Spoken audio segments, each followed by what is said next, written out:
What is up, NBA fans? Welcome to the NBA Outlet, presented by OTGBasketball.com. Your host, Nick Fay. With me, as always, Kory Waldron and special guest, Jay Christian. And today we are talking breaking news, Jimmy Butler to Philly. What is up, fellas? Hey, how's it going?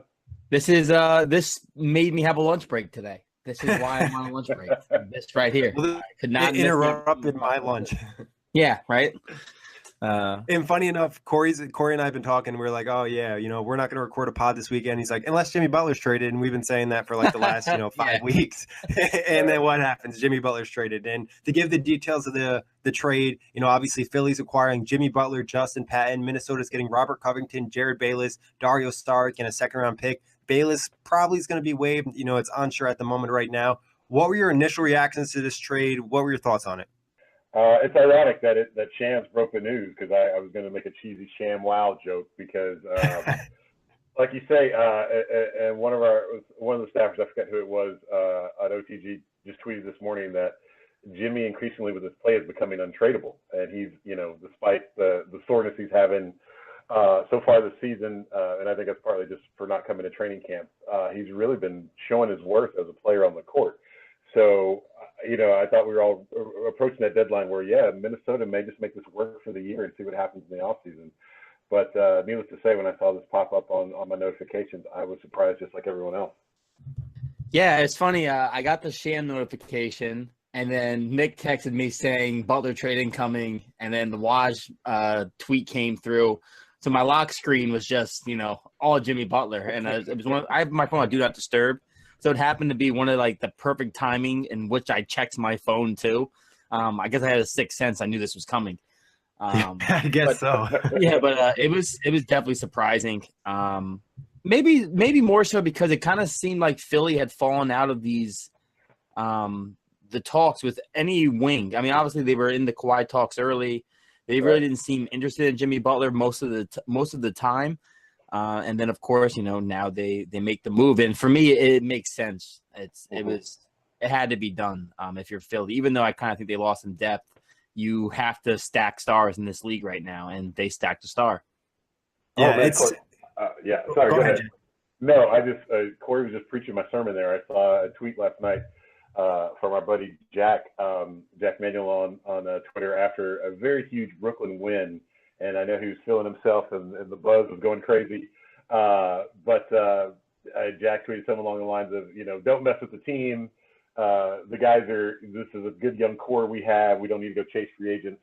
And I love Jack. He's my brother from another mother. But you need stars in this league, man. And I know those guys are developing. I know Jack's point was don't sell the farm for a bad deal. But you need headliners in this league. And I think Jimmy, despite a lot of shade, I think, this season, has shown himself to be a star. At the very least, he's a top 15 player. I would hear top 12 in this league. He's shown himself to be a very valuable asset. So if you can get a guy like that, you got to get him. I mean, this isn't Gonzaga. This isn't college basketball. You need stars to make the NBA go around.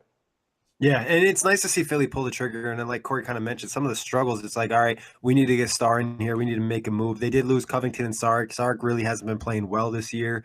And, they didn't really give up any big pieces, any, first-round picks or anything like that. So they're still pretty good in place, and they're going to be able to attract free agents. The talk is that they're already working on trying to get Butler to sign a long-term deal with them over the summer. So that's obviously something to keep an eye on. Where does this put Philly in your eyes in the Eastern Conference now? Obviously, they were behind Toronto. They were behind Boston. Some would argue they were behind the Bucks and the Pacers. Now, where do they stand? They're coming back. I think sorry, Kory, I didn't step on you. Go ahead. You're good. Yeah, like Kory was making the point a second ago, we kind of haven't been talking about Philly, partly, I think, because Toronto's just red hot and that team's making sense. Partly because Milwaukee, for me anyway, came out of nowhere. Oh, my God, I didn't think Budenholzer would make such a difference. But that team looked really good against Golden State the other day. So I think those two forces and that Philly just hadn't got out of the gates. There have been some great flashes here and there with Embiid and Simmons individually, but I think collectively it hadn't been there as a team. The Fultz train, and maybe that's something we'll talk about here in a second, that just still hasn't looked like the right fit. So I think it puts them back in the mix, but ironically, like you were mentioning Nick, a second ago, Nick, Milwaukee looks good. Toronto looks good. And so I think it goes from a splash that we're contending a move to just like we want to keep pace with the Torontos and the Milwaukees and even the Bostons once they right the ship in the Eastern Conference. Come on, Jay. I've been talking about the Bucks all off season. We're worried. No, but I've said this to Nick. I think in the East, it was kind of Boston, Toronto, and the Bucks have been in this separate tier in the East. And then in that next tier, you had, the Sixers, the Pacers, early you could throw in like the Pistons. And now getting Jimmy Butler, I think you can push Philly into that top tier in the East. In my eyes, they're a home court favorite team now. They pushed the Pacers out of that, even though I think the Pacers may have a more complete team and they have more depth. That's like the one issue I see with Philly's roster now. It's just their depth is questionable, but they have 3 stars. You have Ben Simmons, the point guard. You have the monster that is Joel Embiid, and now you have this two-way star in Jimmy Butler. So I think it pushes them ahead into probably a favorite to be home court in the first round. But I don't think this pushes them to be, like the team that's going to run the East by any means, because the bench is still questionable. And we still like Markelle Fultz. I mean, what is he going to be now in this new system? Jimmy Butler may hate him really quickly. Well, that's a good point. That's what I was going to ask you guys. Now Butler's going to a situation where you got a young wing, and I don't think anybody would say Simmons and Wiggins are the same player. You got a young, promising big, similar with, what you have with Cat. How do you think the mentality of their 2 young stars in Philly will vibe with a guy who I call a Stacks, a Steven Jackson all-star, just a real dude who will get up in your face, likes competition, but is going to push you a little bit? How do you think the Philly youngsters will respond to Jimmy Butler? I think one thing for Philly, their young players are already better and they're already, more in a winning vibe. And I think Embiid would be a guy, we haven't really seen him get into it with teammates or anything, but he's a guy that I feel like is already one of the best centers in the NBA. And I don't think he would be afraid to kind of argue with Jimmy Butler. And I think that would just add another element of toughness to that team. Definitely going to be tougher. Definitely going to be a lot tougher and grittier. I would say, sorry to cut you off, I would just say one last thing is I would be more concerned about the Fultz relationship. Maybe Jimmy Butler could actually help him. I'm not really that concerned with Simmons and Embiid. I'm more concerned about Markelle Fultz and Jimmy Butler if there was any type of problem in the locker room or anything like that. Yeah. I mean, this team still, this doesn't address their issue of perimeter shooting. If anything, this hurt their perimeter shooting. Even though Jimmy Butler has been better the last couple of years, Covington's a good 3-and-D guy. Saric was struggling. Of course, he had the big game against the Pacers and gets traded. Like, why couldn't this be a little bit before? But, they still kind of have a lot of holes. But, yeah, I think I'd be more worried about Jimmy Butler versus Fultz than thinking he's going to be stepping on Ben Simmons or Embiid's toe, especially because those guys, at least from the outside, play extremely hard, which is one of his issues with the guys in Minnesota. Sure. And I would say this puts them in more of a win now mode where I wouldn't be surprised if we saw some other trades happen. We mentioned Kyle Korver a lot already. Now it seems more likely to add more spacing. Like Kory said, Jimmy Butler shooting 37% from 3 this year, but it's not like he's known as a spot up shooter. He's more of a guy who's going to get in there and get you a bucket. But I also think that's what the Sixers need, because when Embiid's not out there, they were having trouble finding baskets. Right. Ooh, and I like if Korver's on the move. I like that to Philly. That if you're getting. I think a lot of teams right in this middle level are going to be asking for Kyle Korver. The Thunder, I could even see maybe the Rockets just because they want more shooting, possibly. Then of course the Sixers. There's going to be a lot of teams calling for Korver. LA for sure. Yeah. LeBron calling up for his boy. But looking at it from like the Philly side, we mentioned, now they're not quite, I don't think they're at the level of Toronto or Boston yet. They still have to put everything together and they probably have to add those other pieces. But do you think long-term this is going to really work out? Now looking at the situation, Jimmy Butler is going to be a free agent. You're most likely going to max him out. That's going to come out to around 5 years, $38 million a year. You'll be paying him that till he's 34. Do you think there's some risk to this move? Yes, but and this could be, I'm a old millennial, I guess, according to how the birth charts work. So I remember a time when basketball was a little different, just in the sense like, all you young kids and these analytics and these pieces and the process, I get it. It all sounds pretty, right? And like Barkley says, it's a way to get nerds into basketball who otherwise wouldn't get into basketball. I totally get it, totally understand. And all that data makes sense, right? But I go back to OKC and my son seeing a graphic of the Thunder with Harden, Westbrook, and Durant. And he's like, holy shit, they're all on the same team. He didn't say holy shit because he was 9, but he was amazed, that the team had that many players, 3 MVPs on the same team, and they went to the finals one time. Cleveland is going to be in basketball purgatory for the next 40 years unless another kid is born in Northeast Ohio. If you have chances to get better, you do it. And I think if you get a championship from it, great. Philadelphia, we talked about 76ers, right? They're still dining out on a 1983 championship that they got in part because Dr. J needed help. So who they trade for? Moses Malone, and that's the faux 1983 Philadelphia 76ers. So will they be paying Jimmy Butler $40 million on the back end and probably have to move his contract when he's 34, and will we rag on him for being washed like we're doing with Carmelo now? Of course, that's how this thing works. But if you have a chance to be good, there's only so much processing that can go on, to borrow a phrase. That's part of the reason Hinkie doesn't have a job right now. These things aren't necessarily just pieces and assets that you move. These are real, tangible people and players. And if you have a chance to get a good one, man, you get them and you just live with the consequences, right? Yeah, I mean, I think obviously there's always risk because he's going to be a free agent, right? But the thought is you put him alongside 2 young studs, the opposite of what he had with Wiggins and Towns. I mean, if you compare Embiid and Towns, Embiid is, head and shoulders probably above Towns as a complete player. He plays defense. He plays. I mean, last night against the Hornets, he was, as best we've seen so far this season. 42.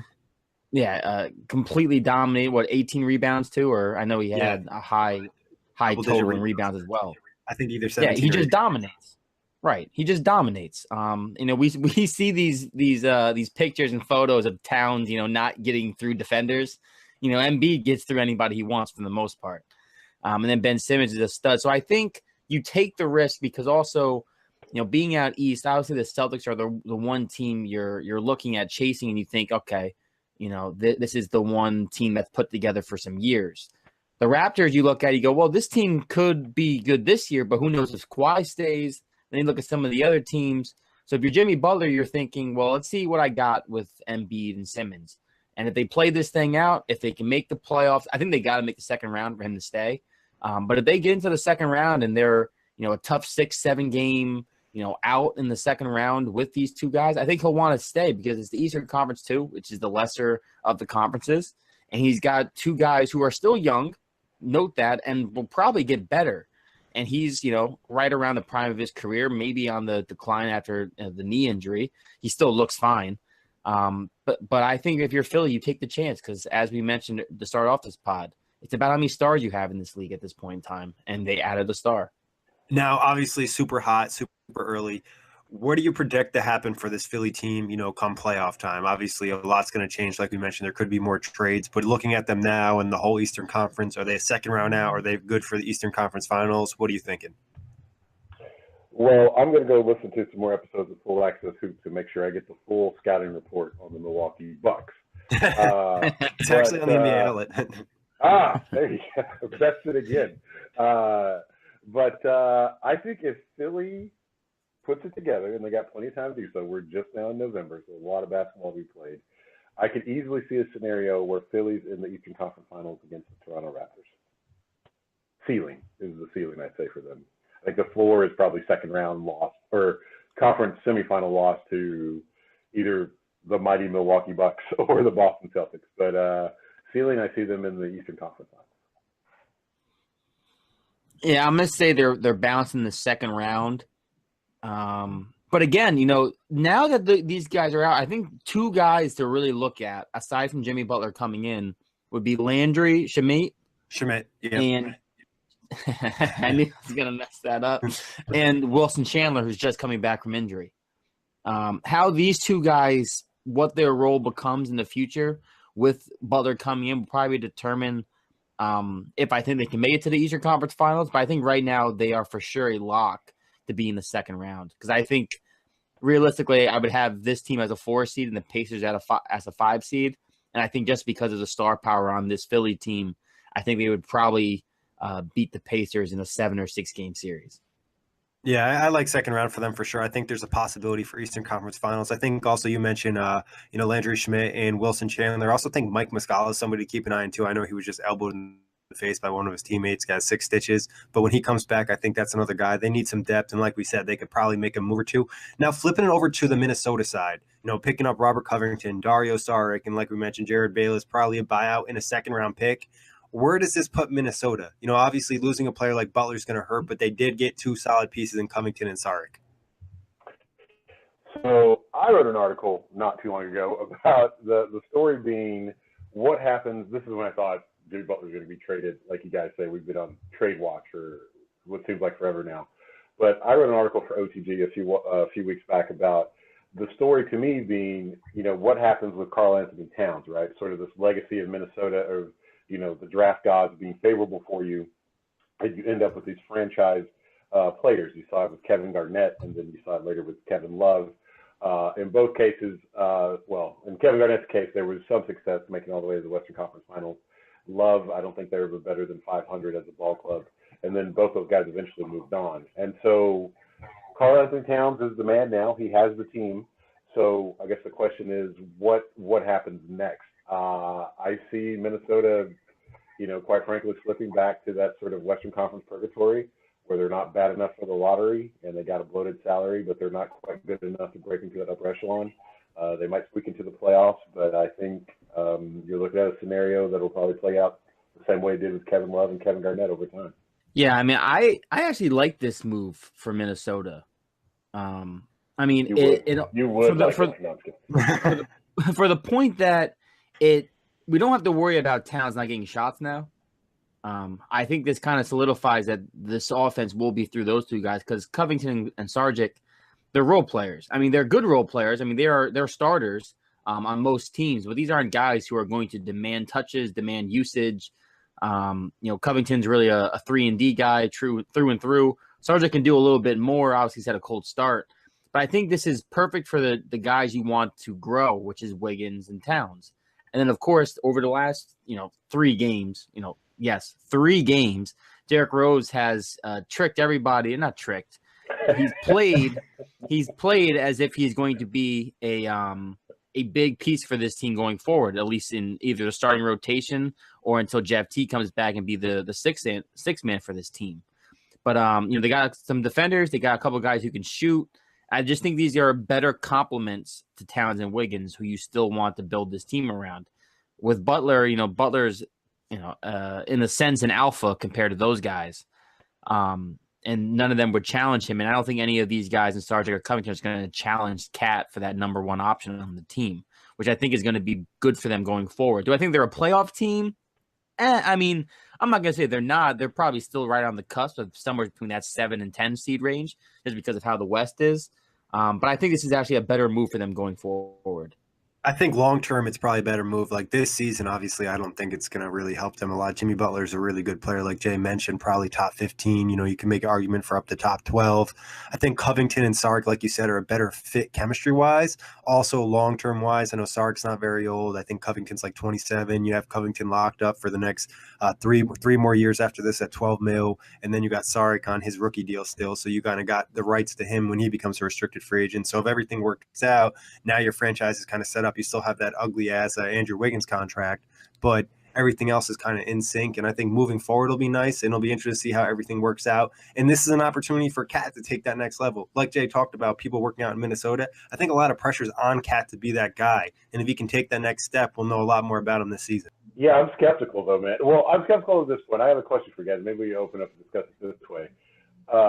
Kory, you touched on something. You said, well, the chemistry and the vibe wasn't there, and Jimmy's definitely an alpha, and I think he's from that school of Kobe Bryant, Chris Paul sort of leadership, right? Like we're gonna thrive in adversity and confrontation, right? Does it concern you at all from a, I guess, sports psychology standpoint that Jimmy went head to head with Cat, went head to head with Wiggins, called them out, literally called them out, and he gets shipped away. And now you have new guys coming in. You say, okay, now we're looking to Cat, the max money guy as the alpha. Do you think there's any problem when the alpha got poked in the chest by another alpha? I mean, he didn't win that battle. They just removed the problem from him being Cat. Like he didn't win that confrontation and go head to head with Jimmy and prevail and make himself the alpha of that team. they just got rid of Jimmy. Does that concern you at all from a leadership standpoint, or I think so. I think so to a degree. Now, this is what I'll say about that. So, I mean, first, him losing with to a bunch of third stringers and Jimmy Butler, I think that will forever be the greatest thing I've ever seen. Just imagining Butler truly proving he's an alpha by doing stuff like that. But I don't want to say it necessarily hurts him to a great degree.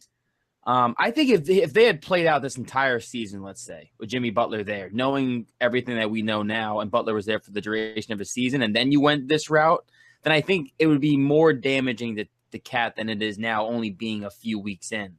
Because obviously, yeah, Cat didn't win this head-to-head battle. They chose to get rid of Jimmy. But what that does say is, though, that they believe in Cat to be an alpha, right? I think that's what you would have to, or at least have to tell yourself, maybe. Right. And, you did just lock up Towns prior to the season long term, which I think also is a sentiment of them saying you're the alpha. I don't think any of his teammates will go against him being, that big dog on the team. I'm not too concerned about that narrative. I think there's reason to be concerned, but Cat can bounce back this season and prove everybody wrong if he steps up and he's that lead guy. And I don't know if he's necessarily that alpha as a leader on your team. We see teams where the best player isn't always the leader of that team, and then maybe they need somebody else. I think a lot of the problem in Minnesota in general is the culture.